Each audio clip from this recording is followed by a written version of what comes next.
Social మీడియాలో తన కామెడీతో లక్షలాది మందిని నవ్విస్తున్న సురేష్ గురు వెనుక ఎన్నో కష్టాలు కన్నీళ్లు ఉన్నాయి.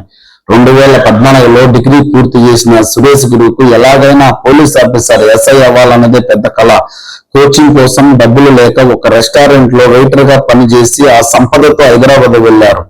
దురదృష్ట చేత 2 సార్లు కేవలం 3 నుండి 4 మార్కుల తేడాతో ఎస్ఐ మరియు కానిస్టేబుల్ ఉద్యోగాలను కోల్పోయారు. ఆ సమయంలో తీవ్రమైన డిప్రెషన్కి వెళ్లిన సురేష్ గురుకి కుటుంబం ఇచ్చిన ధైర్యంతో మళ్లీ పోరాటం మొదలు పెట్టాడు. మధ్యలో ప్రైవేట్ ఉద్యోగం చేసి ఖాళీ సమయంలో కష్టపడి చదివి చివరకు 2019లో భారతీయ రైల్వేలో ఉద్యోగం సాధించారు.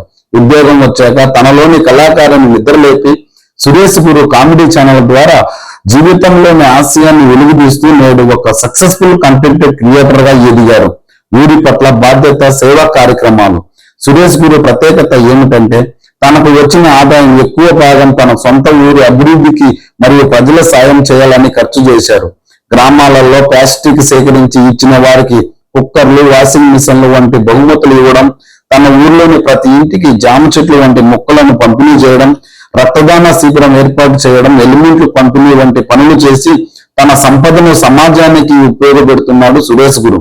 సురేష్ గురు నుంచి మనం నేర్చుకోవాల్సిన నీతి ఏమిటంటే ఓటమి ఎదురైనప్పుడు ఆగిపోకుండా ప్రయత్నిస్తూ ఉంటే విజయం ఏదో ఒక రూపంలో ఖచ్చితంగా తలుపు తడుతుంది.